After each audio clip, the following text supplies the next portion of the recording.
চারিদিকে আমি অনেক জিনিসপত্র নিয়ে বসে আছি, এদিকেও আছে আর এদিকেও আছে এক ব্যাগ জিনিস। কি কি আছে ডিটেলসে আমি আলাদা একটা ভিডিওতে তোমাদেরকে দেখিয়ে দেব।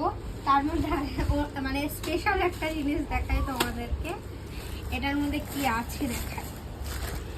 প্রথমত নিমকি আছে, এগুলো এসছে কলকাতা থেকে, তো এর মধ্যে আছে নিমকি যেটা আমি খেতে ভালোবাসি। আর আছে মদন দাদার কটক, মদন কটকটি। হ্যাঁ, তোমরা কে কে বলো জানি না, দেখাও একটু। এই যে এইগুলো আমি আমি এগুলো খেতে না ভীষণ ভালোবাসি।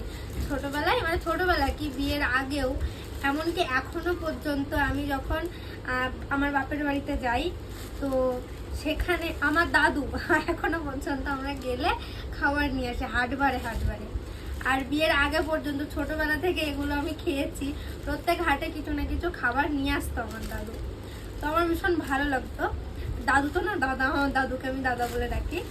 তো ভীষণ ভালো লাগতো। আর প্রেগনেন্সি শুরু থেকে না আমি এগুলো ভীষণ মিস করছিলাম, ভীষণ খেতে ইচ্ছা করছিল। অ্যাকচুয়ালি কেউ বাড়িতে যাচ্ছিল না, তার জন্য আমি আনতে দিতে পারছিলাম না। তো ফাইনালি পাশের ঘরের একটা দাদা বাড়িতে গেছিল, তার বাড়িও কলকাতায়, তো সে এনে দিয়েছে। আমি ভীষণ খুশি, অলরেডি এক প্যাকেট খেয়ে নিয়েছি। এই 2 রকমের খাবারই আছে এটার মধ্যে। এই পুরো ব্যাগ ভর্তি জিনিস আছে, সবকিছুই তোমাদেরকে অন্য একটা ভিডিওতে আমি ডিটেলসে জানিয়ে দেবো, মানে দেখিয়ে দেবো।